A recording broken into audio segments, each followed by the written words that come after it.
finally reveal the truth about the Titanic. On April 14, 1912, at 11:40 p.m., RMS Titanic had a terrible accident that led to its ultimate demise 3 hours later. By 2:20 a.m. in the early morning of April 15th, the biggest ship of its time had completely disappeared under the ice-cold surface of the Atlantic Ocean. The Titanic took more than 1,500 lives with it as it sank to its watery grave. That's more than 2/3 of all the people on board. The cause of this horrible disaster, leading to so many deaths, was an iceberg the ship crashed into. Or so we've always been told. But scientists' most recent findings have debunked this theory. In this video, we'll tell you the whole truth that has been buried for over 100 years. At 882 feet 9 inches long, 92 feet wide, 175 feet tall, and with a usable volume of 46,328 tons, the Titanic seemed indestructible. People could walk for miles along her myriad passages and decks. Even the ship's officers needed over 2 weeks to remember their way around this huge construction. The Titanic had 4 massive smokestacks. Each of them weighed 60 tons, and they extended 81.5 feet above the deck. Such an impressive height was necessary to avoid covering the passengers in 100 tons of soot blown off daily. The smokestacks were placed at a 30-degree angle to look even more astonishing and imposing. No less awe-inspiring was the cost of the ship. Its construction demanded $7.5 million. If we take into account modern exchange rates and inflation, in 2016, they would be paying $166 million. Surprisingly, it would turn out cheaper than the production of the world-famous movie Titanic in 1997, which cost $200 million.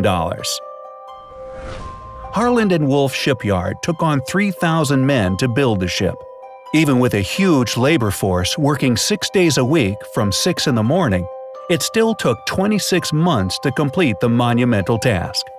It was a difficult and dangerous work. Imagine doing something at the height of a 20-story building with no safety ropes. But these people needed money to support their families. The builders got £2 a week, which doesn't sound like much, but it was a competitive wage back then. Unfortunately, 8 people died during the building process, and 246 were injured. So it's really hard to fathom that such a complicated mechanism, with all the work, effort, and money spent on its creation, could just sink because of one iceberg. Well, new findings give us reason to believe that the original cause of the catastrophe was not ice, but fire.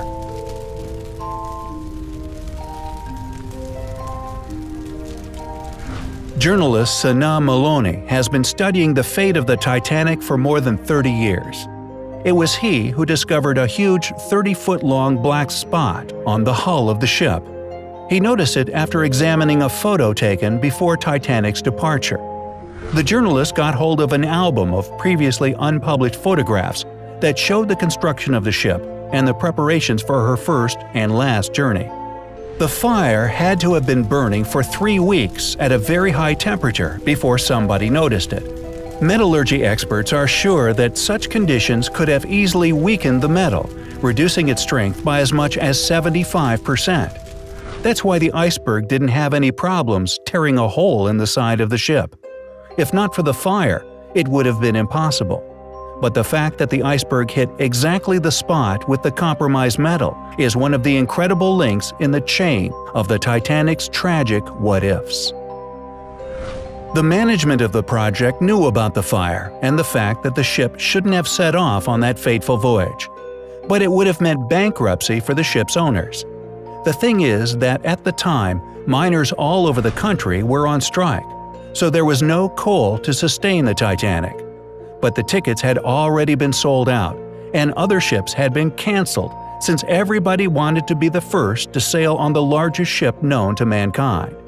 That's why the owners of the Titanic bought all the coal they could find, and even the coal from other ships. Canceling the trip seemed out of the question. So, to conceal the truth, the ship was turned in such a way that the marks from the fire faced away from the docks toward the sea. Therefore, the passengers couldn't see them. Thus, the journey began. The interior of the Titanic was based on that at the Ritz Hotel in London. The grand staircase went down 7 out of the 10 decks on the ship.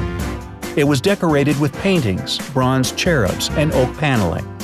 The facilities for the first-class passengers included a swimming pool with heated water, a Turkish bath, a gym, a squash court, and a beauty salon. Ladies could even order a stylist to help them get ready for dinner. They had an onboard newspaper called the Atlantic Daily Bulletin. There was even a special place for first-class passengers' dogs. The pets were fed, taken for walks, and could even be trained during the voyage. The meals for the first class included 13 courses, each with its own wine.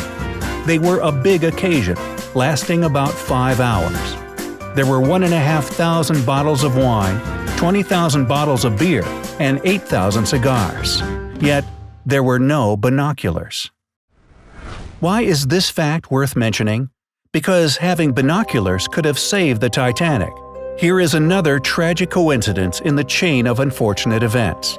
There were no sonar systems in those times, so to detect threats ahead of a liner, special people kept watch using binoculars. But the binoculars on the Titanic had been locked away in a special compartment. The only person with the key to the locker, Second Officer David Blair, was replaced at the last minute. He was in such a hurry to leave the ship that he forgot to hand the key over to his replacement. This fateful forgetfulness was discovered only 3 days later when the ship was already at sea.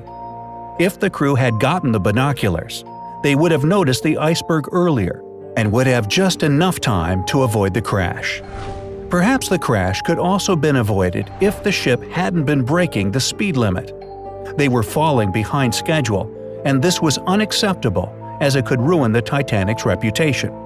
That's why the ship was moving at a speed much higher than the one it was designed for. Another criminal negligence was connected with the lifeboats. In order to contain all the people on board, the Titanic needed about 60 lifeboats. The chief designer, Alexander Carlisle, planned to equip the ship with only 48 boats, but eventually the number was reduced even more to 20. This was done purely for cosmetic reasons, since the deck looked too cluttered with 48. These 20 boats could seat only 1/3 of all the people on the ship. Surprisingly, such a hugely insufficient amount of lifeboats was technically legal.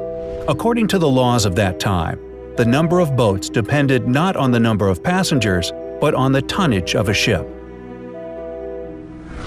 What's more, at the time of the Titanic's construction, lifeboat drills were standard practice on ocean liners.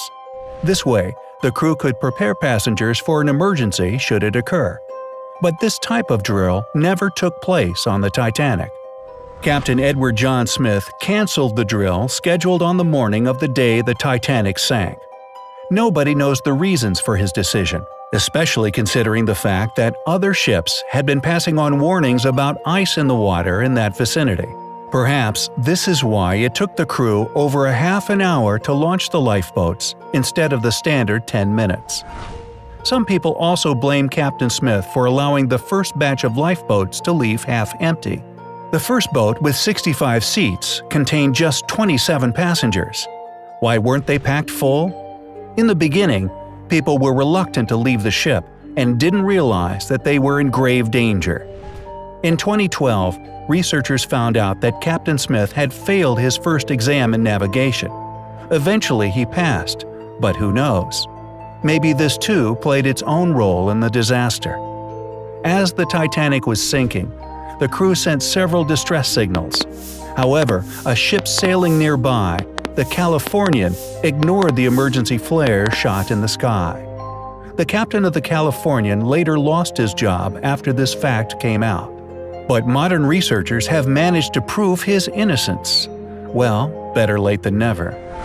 The reason nobody noticed the signals from the Titanic could be due to the phenomenon of light refraction.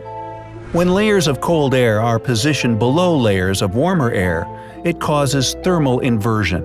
Thermal inversion, in turn, leads to the light refracting abnormally. In short, all this creates mirages, and such mirages had been recorded by several other ships sailing in that area. Historian Tim Malton is also convinced that light refraction that night could be the reason why the lookouts missed the iceberg completely.